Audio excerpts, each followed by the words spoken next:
the PRP seems to do a lot better because you're removing a lot of the inflammatory triglycerides that are floating in most people's blood way too high.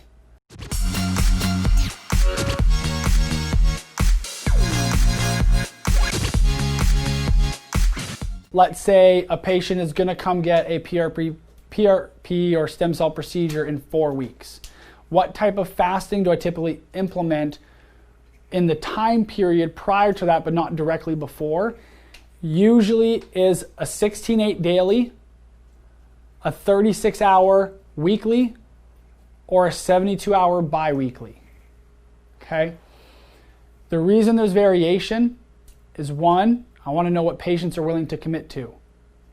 Some patients are deathly scared of not going without food for 72 hours. Other patients are like, I love food and I love breakfast, lunch, and dinner, and so I want to eat it every single day, but I can totally go 3 days and not eat food as a once every other week. There's no research currently suggesting that this is better than this, better than this. We don't know yet. There's some rat studies that give us insight into the longer the fast, the more aggressive the fast, the more benefits we get on the autophagy side of the equation.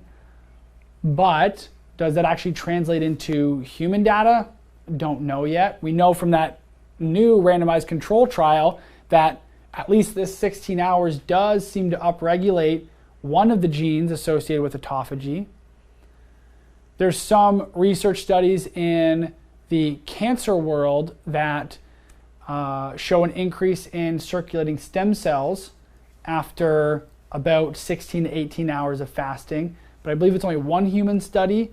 And then there's a whole bunch of rat studies that show, yeah, after 3 days of fasting, stem cells are through the roof. And so everybody thinks 3 days of fasting is going to do the same thing in humans, and it doesn't.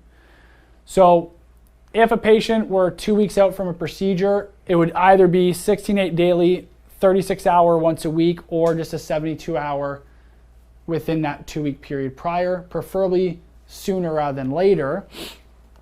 Because pre-procedure, I have started having patients be fasted anywhere between 18 and 36 hours.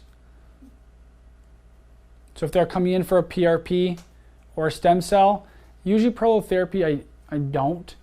And I think my justification on this is that with prolotherapy, we end up needing to do it a bunch of times anyways, and I don't know how much this is all impacting, and maybe I end up switching, but right now it's mainly just PRP and stem cell.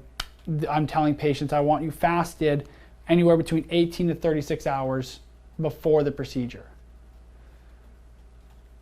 That appears to, in terms of what I think the quality of product that you get from the PRP or the bone marrow, the PRP seems to do a lot better because you're removing a lot of the inflammatory triglycerides that are floating in most people's blood way too high.